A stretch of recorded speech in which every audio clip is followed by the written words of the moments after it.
নমস্কার বন্ধুরা, আপনাদের সবাইকে সিআরএম মিটিং শো চ্যানেলে স্বাগত। আজকে আমি দুপুরে কি কি রান্না করেছি দেখুন। করেছি খিচুড়ি, একদম গরম গরম এক হাঁড়ি খিচুড়ি করেছি। সঙ্গে আছে আলু ভাজা,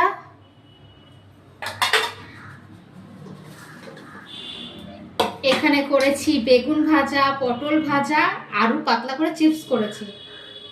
পটল ভাজাগুলো একদম ছোট ছোট, একদম দেশি পটল ছিল, কিন্তু বেগুনের সাইজটা বেশ ভালো।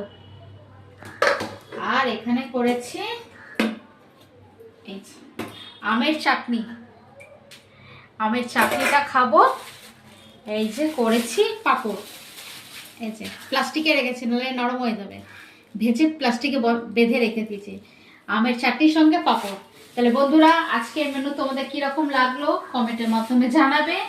বেশি করে ভিডিও দেখো, লাইক করো, শেয়ার করো আর সাবস্ক্রাইব করতে একদম ভুলবে না। আর আমার প্লিজ শর্ট ভিডিও ফলো, এটা শর্ট ভিডিও আছে, আর লং ভিডিও হলো সিআরএম মিটিং শো চ্যানেল, সেটাও ফলো করো। আমার ফেসবুক পেজ হলো সিআরএম ইএস, আর ইনস্টাগ্রাম হলো সিআরএম ইটিং শো। তিনটেই চ্যানেলকে বেশি করে লাইক করো, শেয়ার করো আর সাবস্ক্রাইব করো। তিনটেই চ্যানেলকে ফলো করো বন্ধুরা, তোমাদের সাপোর্টের ভালোবাসার অনেক প্রয়োজন আছে, তাই বেশি করে সাবস্ক্রাইব করো। আজকের মেনু কিরকম লাগলো তোমরা কমেন্টের মাধ্যমে কিন্তু জানাবে। তাহলে আজকের ভিডিও এই পর্যন্ত, পরে আবার দেখা হবে নতুন একটা মেনু নিয়ে। আজকের মতো টাটা।